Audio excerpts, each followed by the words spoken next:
Hello, good afternoon from Gettysburg.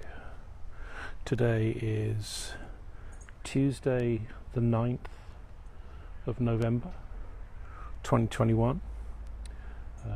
This is a tour today which is part of the lunchtime tour series, a free series of short form tours, 30 to 45 minutes, that we're trying to schedule during the week, typically on Tuesdays. It's just a short form historical tour from battlefields, quite often Gettysburg, but we've also been out to Antietam, 7 days battlefields down in Virginia, Concord and Lexington, up in Massachusetts, Fort Mercer, New Jersey. We've covered some War of 1812, some Rev War, some Civil War, even been out and explored some World War I, World War II coastal defences in New Jersey. So we get around a little bit, just do these short form tours as a way of bringing a little bit of history to you. If you're sitting at your desk at lunchtime or sitting in the break room at lunchtime and drinking your coffee, eating your sandwich, your salad, and thinking like, yeah, I don't really want to listen to a podcast today. Well, I'm out here and just kind of wandering around talking a little bit about history. So that's what we're doing here today at Gettysburg. I'm on the battlefield today. Back in the distance you can see, I guess, some ordnance pieces back, 3-inch ordnance rifles back in the distance there. So we're on Cemetery Hill. But we're actually on Cemetery Hill proper. Behind me is the Evergreen Cemetery, from which the hill gets its name. And then the ridge runs out from here and becomes Cemetery Ridge, and that became the long side towards the left flank of the Union line during the Battle of Gettysburg. The reason I'm here today, and the particular part that I'm in, is what's now the National Cemetery. So this is the National Cemetery in which, after the battle, the Union war dead, as they were collected from around the battlefield, were interred here at the National Cemetery. Not actually in the Evergreen Cemetery itself, but in a separate parcel of land next to it, which would become a national cemetery for soldiers, Union soldiers, Federal soldiers, United States soldiers that had fallen during the Battle of Gettysburg. It still is a national cemetery today, so there are some sections of the cemetery which are open to still veteran burials. So you'll see graves in here from World War I, World War II, Vietnam, etc. People that are buried in this cemetery, this national cemetery here. The section I'm in at the moment is part of the Civil War cemetery, and I'm in the unknown section. So if you can see these markers, they bear no names, just numbers. These are all Union unknowns. We know they're Union soldiers because even though they're unknown and identified, they were, when found and awaiting burial, they would have been wearing Union uniform, carrying Union equipment, so marked belt buckles, buttons, 61 Springfields, etc. So identifiable as Union soldiers, even though we don't know their names. So the battlefield can be a horrific place. The damage that shrapnel or a minute ball can do to the human body is excruciatingly awful. And so some of these men were unable to be identified, particularly in units that had suffered large amounts of casualties. It may be that the units had suffered such significant casualties that there were not that many people remaining on the battlefield that were alive and unwounded that were able to spend time identifying former comrades. So there are 979 unknown burials here out of a total of 3,712 Union troops interred here at Gettysburg National Cemetery. So the cemetery is laid out in concentric circles from the central memorial. So I'm in the unknown section at the moment. The individual states have their own circles. The US regulars have a circle, and then there is this section here for the unknowns. So it's a national cemetery. So many years ago, I was on a tour here at Gettysburg, and it was a mixed group of people that were visiting from the north and people that were visiting from the south, and also some out of country visitors, as I was probably at the time. And we were talking about the National Cemetery and who's buried in the National Cemetery, because there are some interesting things in here. There's the monument to General Reynolds, for example, so there's some interesting things to talk about in the National Cemetery. There's also the site on November 19th, 1863, where Lincoln gave his Gettysburg Address at the convocation of the cemetery. So when the cemetery was consecrated in November of 1863, this is where Lincoln gave his Gettysburg Address. So it's an interesting place, and that's what attracts people to come here and talk about the cemetery. And one of the visitors was a lady from the southern states, and she asked, quite innocently, well, why are there no Confederates buried in the National Cemetery? And it took a little convincing. Let's just rest on the bench here. It took a little convincing for her to explain that this was not a prejudicial decision that, oh no, we're not going to bury Confederate dead. The Confederate dead were buried, but the Union dead were buried together here in a national cemetery. And as the Union was the government, and as these were federal troops, these were United States troops, this is the National Army. The Confederate dead are not members of the National Army, so therefore they're not buried here in the National Cemetery. So it's kind of park rangers just pulled up. So that's why in the National Cemetery it's just Union dead here in the National Cemetery. Or is it? So one of the things that is sometimes interesting is when you look at these. Hey!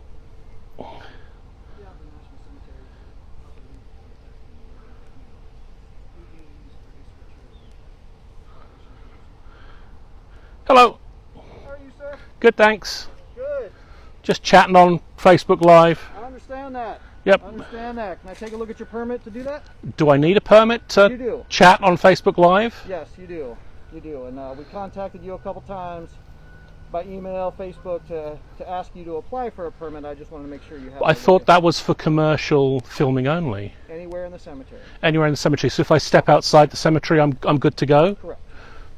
Can I do that? You can do that, yes. Do you have identification I can take a look at? Yes, real quick? absolutely. Hold on one second. Honestly, I genuinely thought because it was non-commercial that I could just sit here and chat, but understood. no, that's okay. I understand. I understand. Did you get our emails? I did not get email. No, I saw some chat on Facebook, and I replied to the chat on Facebook. It's the Okay. Let me write some of this stuff down. Sure. Which way are you heading out of the cemetery? I'm going to go back out towards the car park, and I'll just probably sit outside in the car park entrance. Okay. Do you want me to walk back down that way If you now? want, and then I can bring this to you out Sure, there? no problem. Is that okay? Thank you very much. Sure. I appreciate it. Yeah, no problem.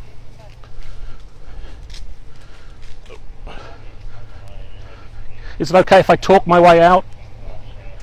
Can I talk? In theory, no, But I'm not going to follow you. Okay. Just realize you are breaking the rules as you go out. okay, but Okay? Thank you. yep. Sorry about that, folks.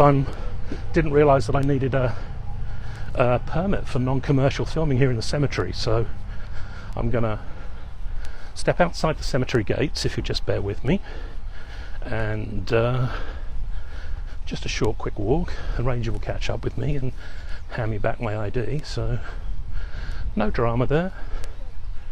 Everything quite professional and quite polite. I don't recall getting an email at all. I saw some chat on my Facebook page where somebody had posted that I need a permit to film, and I looked that up. Honestly, I did look that up because, I'm not by nature a lawbreaker, and I thought it was for commercial only filming. So apologies to the Park Service for that. I didn't realise for just a Facebook chit chat here as a amateur history teacher that I would need a permit, $100 permit, I believe, to film commercially. So I assumed then that a non-commercial permit would also be $100, which seems a little strange, but you know, nice polite interaction with the Park Service. Park Service employees are super polite, super professional, and this was a really good polite interaction. I'm sorry to have caused any inconvenience to the Park Service, and just gonna head on out of the cemetery boundary itself and continue my little chit chat. So if you just bear with me.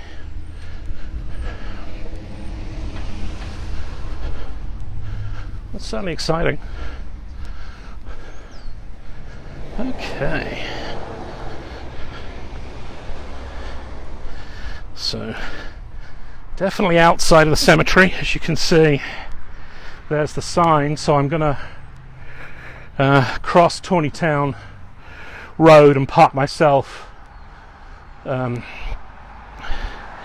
definitely outside of the park. Well, not outside of the park, but outside of the National Cemetery boundary.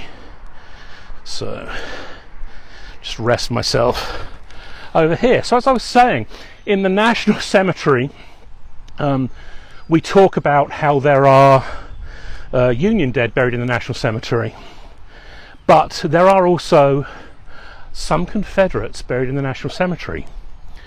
And so you have to ask ourselves, well, why would there be Confederates buried in the National Cemetery?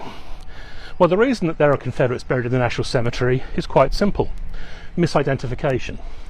So I talked about how with the Union unknowns, with those 979 unknowns that are buried there, the reason that they're unknown is because they were unidentifiable casualties.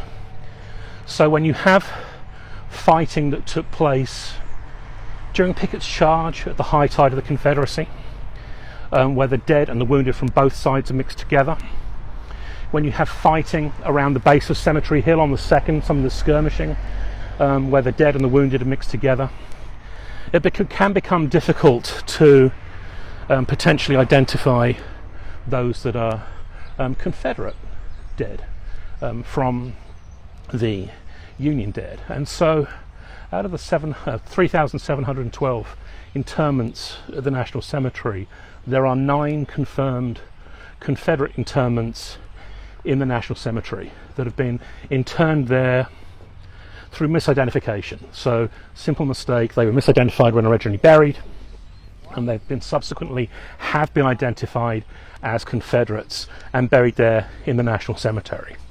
So I wanted to have a look at, like, maybe out of those 9, say 3 of those guys. So first one I wanted to look at was a gentleman called Private James Akers. Now, James Akers is a member of Company K of the 2nd Mississippi. So we're up in Gettysburg, Pennsylvania. Mississippi down there on the Gulf. We're a long way from home. So 2nd Mississippi was raised in 1861 at Corinth. So it's one of the first Confederate regiments raised in Mississippi, obviously, 2nd Mississippi. It came north, joined the Army of Northern Virginia, participated in the fighting at 1st Manassas, so First Bull Run, fought in the 7 Days, fought at Antietam, and now we're in 1863, and the Mississippi is, the 2nd Mississippi is part of the Army of Northern Virginia that's moved north with Lee into Pennsylvania as part of this, what will become known as the Gettysburg campaign. So Private Akers is serving as a substitute for his brother. So his brother has enlisted, but you could also then hire a substitute to serve in your place so that you would not have to serve. And so James Akers is serving as a substitute for his brother. The 2nd Mississippi is badly mauled here.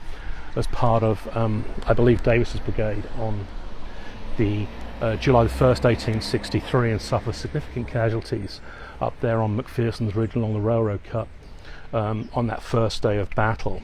So on the second day of battle, it's resting in reserve, and on the third day of battle, of the men that were engaged at the beginning of the battle, there are only 60 survivors left on July the 3rd that are mustered ready for duty. And so when those men participate in Pickett's charge, 60 strong, and they set out from Seminary Ridge across the open ground towards Cemetery Ridge in Pickett's charge, out of the 60 men of the 2nd Mississippi that step out on July the 3rd, 59 of those are killed or wounded, and only one man returns completely unscathed. And so one of the gentlemen that is killed on July the 1st is Private Akers. Now he is misidentified, and he's buried in here in the Pennsylvania section.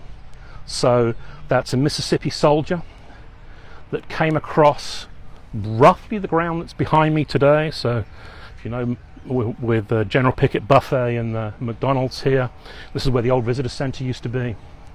They came across here, and he was a casualty down here, misidentified as a casualty, and as I say, buried up in the Pennsylvania section there.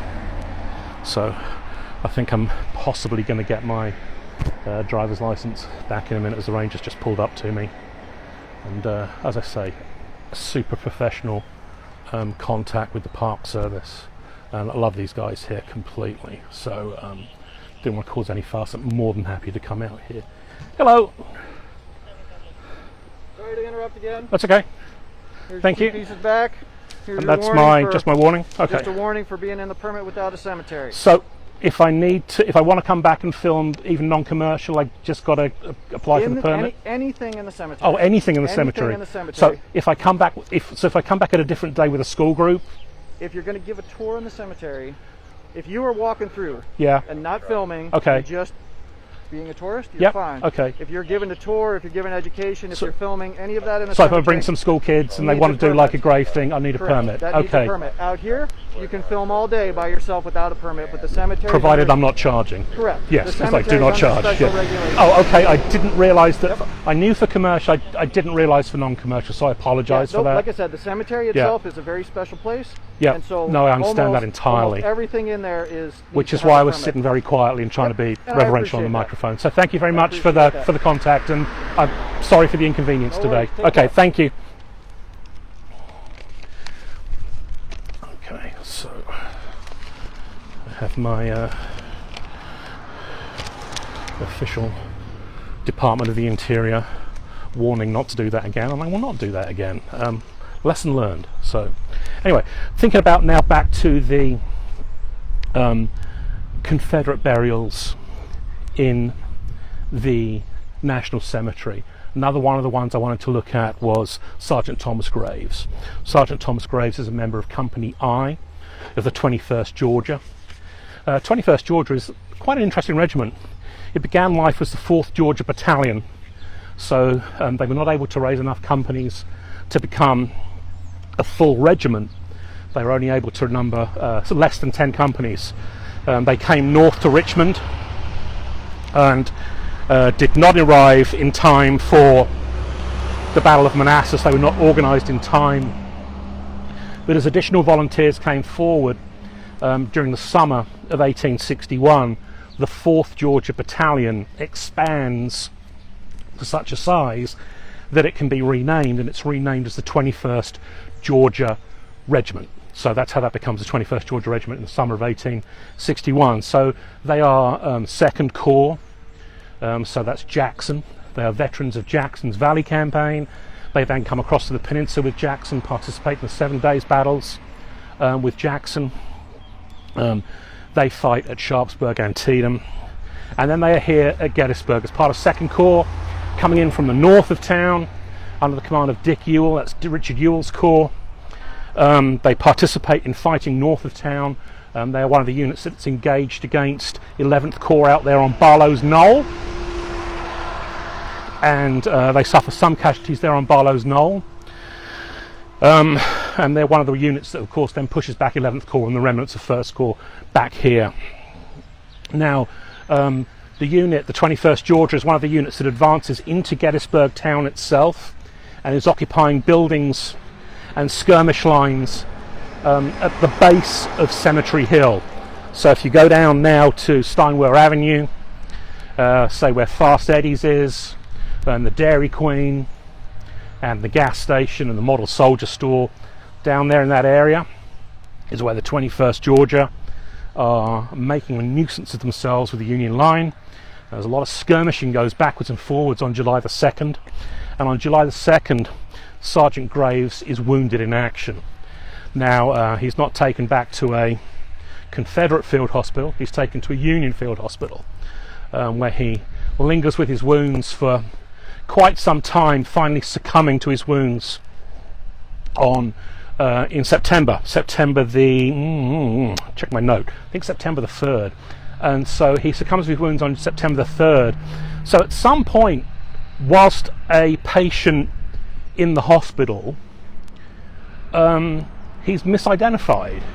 He's not identified as a patient that's died, that's been a Confederate, otherwise he would have been buried elsewhere. He's misidentified as a Union soldier.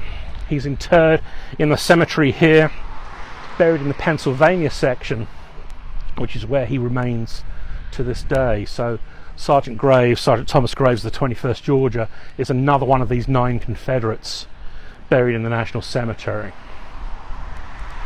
And the third one I want to look at today, because of my interaction with the Park Service, I'm kind of like a little behind on my time, and I don't want this to go too long. So the third one I'll look at today is Private John Johnson of the 11th Mississippi. Now the 11th Mississippi also participated in Pickett's charge.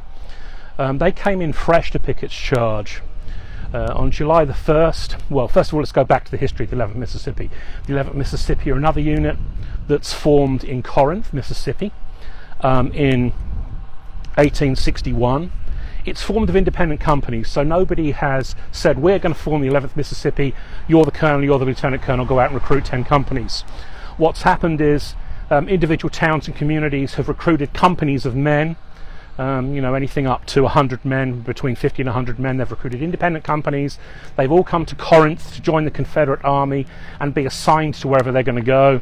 They've assembled 10 independent companies, grouped them together, appointed some field officers, and said, congratulations, you're now the 11th Mississippi. So the 11th Mississippi is formed by this ad hoc method, an arrest against the split rail fence. So the 11th Mississippi participate in the First Battle of Manassas, so that's First Battle of Bull Run. They participate in the 7 days, they fight at Antietam, and they're going to find their way here to Gettysburg. So at Gettysburg, on July the 1st, they are part of the baggage train guard.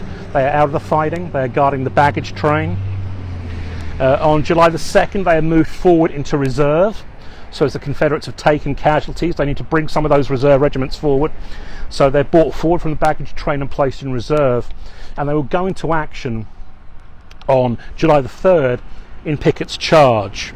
So of the men of the regiment, it's slightly less than 400, so it's 393 or 394 men, I'm not sure, but 390-ish men in the 11th Mississippi participate in Pickett's charge, of whom 86% of those men are casualties. So casualties, we know, is not just dead. Casualties is dead, wounded, and captured POW, missing, etc. So 86% of the 11th Mississippi are casualties, and one of those men is Private John Johnson of Company K, 11th Mississippi.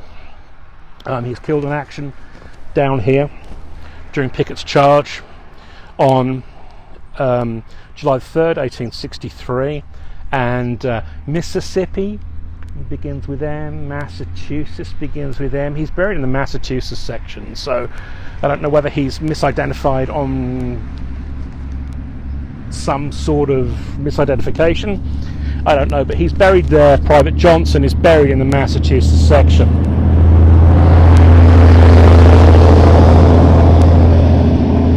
Municipal waste, I dread to think what's in that truck. So you have to ask yourself a couple of questions. The most important one, I guess, is why were these Confederates misidentified as Union soldiers?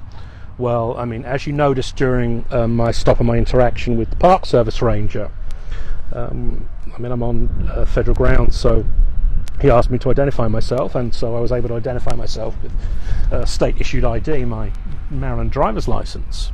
Well, no one's walking around in 1863 with state-issued ID, certainly not photo ID. So that's one thing that's lacking, is photo ID. Another thing that's lacking is if you open up my wallet, there's a multitude of ephemera in my wallet that will contain my name, such as library cards, credit cards, etc., etc. If you open up the wallet of a Civil War soldier, it might contain a picture of his family, as indeed mine does, and it might contain a letter from home. It might contain some money. Now, that letter from home may not have an envelope attached to it. It may not have a return address on it. It may, dear Abraham, blah blah blah blah blah, sincerely Martha. We don't know who Abraham is. We don't know who Martha is. We don't know whether they're from the north or from the south. And the content of the letter is usually like, the family is well, the children are well, the cow is giving milk, and so forth. So there's not a lot to identify these soldiers. So we're trying to identify these soldiers if it's an unknown body, quite often from what they have with them. So a Union soldier is usually easy to identify. A Union infantryman, think of a typical Union infantryman here in 1863. They're going to be wearing their blue sack coat. They're going to be wearing blue pants of some sort, particularly a lighter blue, sometimes different different hues of blue as the pants, but they're going to be dressed in blue. They're going to be wearing a cross belt that should have, and a cartridge belt that should have a US government symbol on it. The things that they carry will identify themselves as such. Typically they're going to be armed with a 1861 Springfield musket, and so that's going to typically identify them as a Union soldier. Confederates, on the other hand, will be dressed in a miscellany of stuff. We often think of them as men in grey. By 1863, a lot of those men were in what we call homespun or butternut, different shades of brown, different shades of undyed cotton, because the economy of the South is less strong and less industrialised than the economy of the North. They tend to be equipped by states, they tend to be equipped irregularly, they tend to be equipped with whatever is available.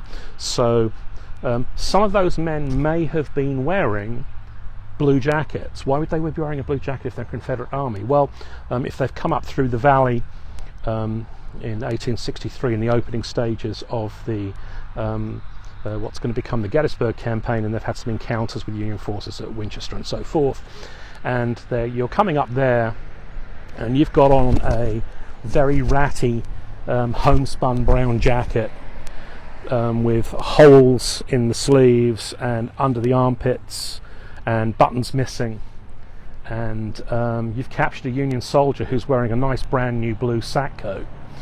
You're going to swap. He's going into a prisoner of war camp, and you're going to swap and have this nice new coat to wear. And it might be that you have an older musket that you wish to trade in. You've picked up an 1861 musket. It might be that you've picked up a Union cartridge box that has the word, the symbol US stamped upon it. So for a multitude of reasons, Confederate soldiers may be carrying Union equipment, what they think is Union equipment, and that can lead to, if it's a casualty, that can lead to misidentification. So by that process, a person can be misidentified and buried here as a Union soldier. Also, then we have this the example of Sergeant Graves. He's in a field hospital, so when he's taken to the field hospital, likely his uniform is removed. He's laying there in under a sheet, perhaps in a white shirt or some hospital clothing that's been provided for him. You can't tell whether this man is from wherever he's from. He may be in a state where he may be under medication, he may be on morphine or laudanum, he may be delirious, he may be in a coma, so you can't tell from his accent, like, my gosh, this is a man from the deep south. You might not know whether he's from in the country, you might not be able to identify him, and with lack of paperwork and lack of photo ID, it's easily to say, like, oh, this man has passed away, which is unfortunate. Does anybody remember which unit he's from? Somebody may say, like, I think he's one of those Massachusetts boys, and that's how he ends up buried in the cemetery in the Massachusetts section. So there are several reasons why these 9 out of 3,712, 9 out of 3,712, so it's quite a small number. There may be more in the unknown section, that section of 979 unknown burials. There may be some Confederates interred in there as well. Second question is, well, now that we've identified these 9 men, why are they not disinterred and buried elsewhere? Well, you have to ask yourself then, what purpose would that solve? They are honourably buried. They are buried on consecrated ground. They're buried on the battlefield where they died. Their families know where they are. They've been identified, so the families know where they are. And these men will all be listed even on a website like findagrave.com. So these men have been identified. They've been buried with reverence. They've been buried with honour. They're on a battlefield. They're interred in a national cemetery. They could be disinterred from here and reinterred somewhere else, but they rest peacefully here, and clearly the decision has been made thus far to let them remain here in the in the National Cemetery. These 9 Confederates in the National Cemetery here at Gettysburg. So when we think about the number of casualties here at Gettysburg, and that oft-quoted number by Ken Burns, where he misspeaks and talks of 60,000 dead. Well, it's not 60,000 dead, it's 60,000 casualties. So that includes dead, wounded, captured, missing, ran away and deserted. It includes a multitude of around 60,000 men. But when we think about the dead in particular, and we think about where they're buried, some of these Confederate boys were buried here. So, I mean, this is a reconstructed fence line here. Let's assume that there'd been an attack across this open field. Men had died here. They're likely going to be buried, if there were rifle pits on the other side of this slow fence. You dig a rifle pit on the other side to increase the depth of defence. When you pick the casualties up at the end of the battle, you've got a shallow rifle pit alongside your defensive line. You quite possibly drop the enemy casualties into those rifle pits and bury them right there on the battlefield. Others laying out in the field would be collected after the battle, and were collected after the battle by contractors were hired to go out there with wagon and horses and labour and gather the corpses and assemble them for burial. So some of those are then buried in mass graves.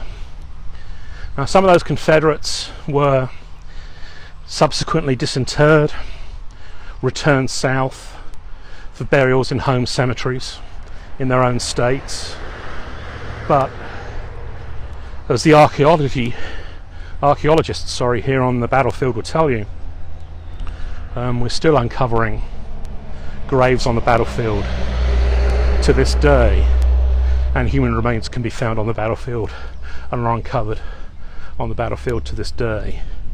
The technology that we have now is obviously more advanced than it was in 1863, particularly with familial DNA, that we're potentially able to identify some of those human remains through familial DNA and identify who those casualties were, and once identified them, we can then talk about where they're going to be buried in a local cemetery or returned home to what would be a family cemetery to them in their own state or their own hometown.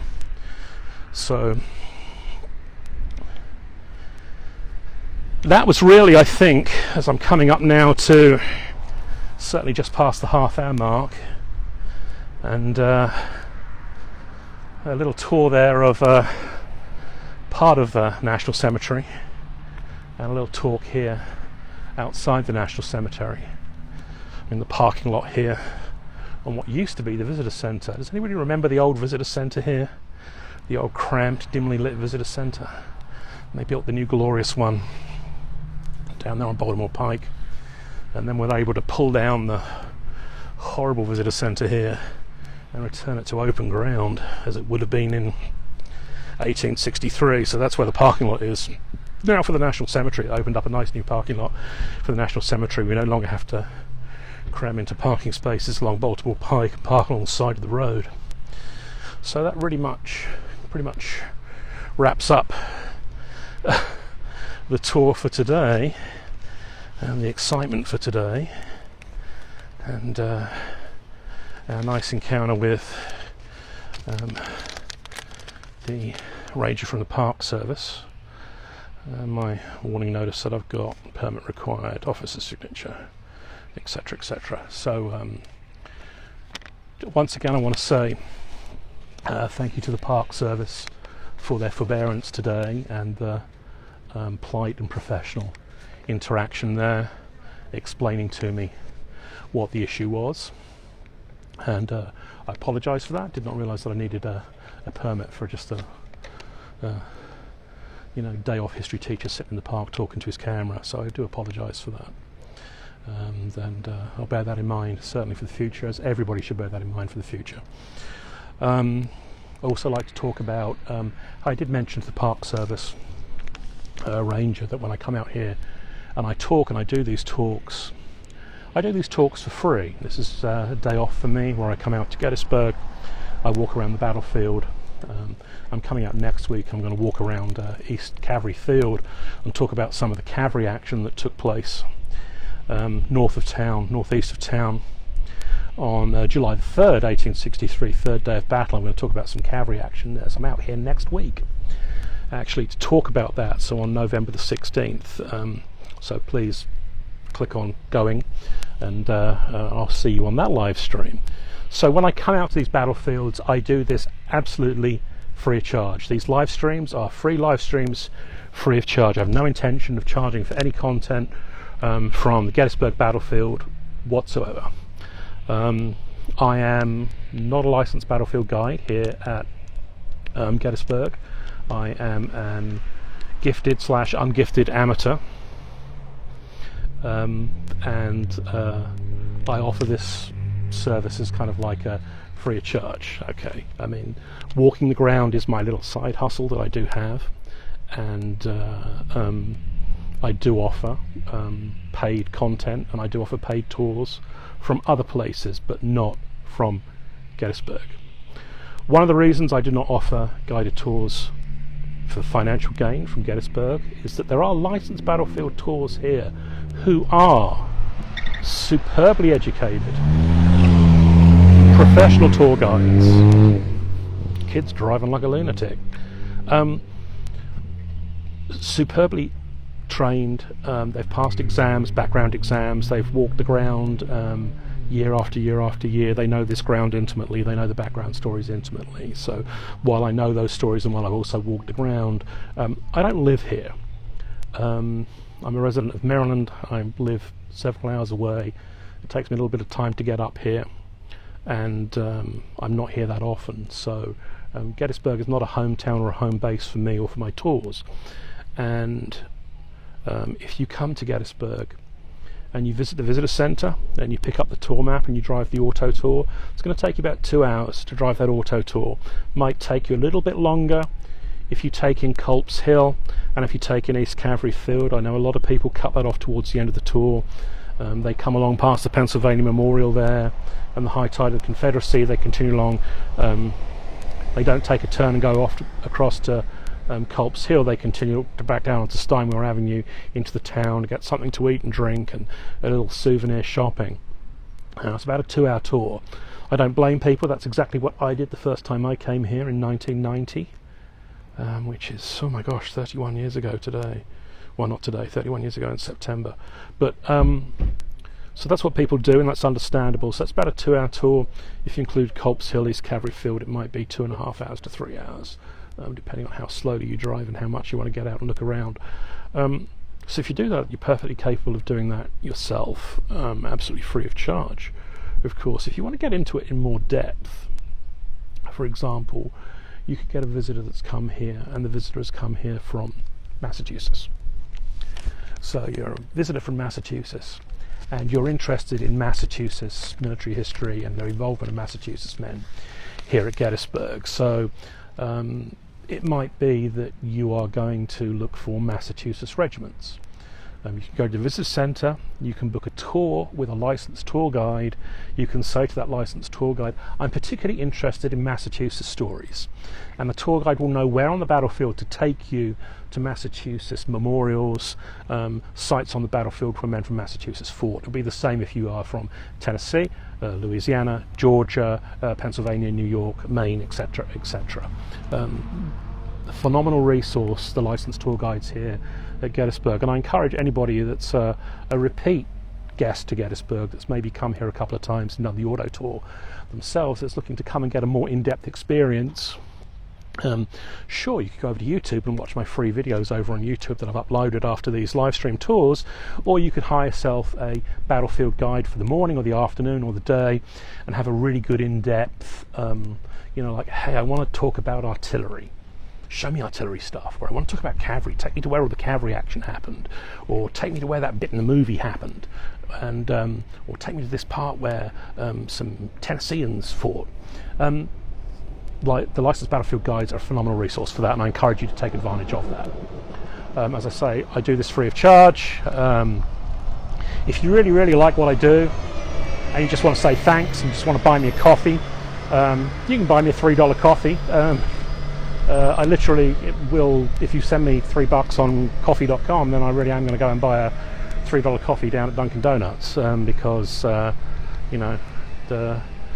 I'm not doing this for financial gain, but like, if you guys want to buy me a coffee, I don't really think that counts as financial gain. I think that's just somebody buying me a coffee. So you want to buy me a coffee for $3, then I appreciate it.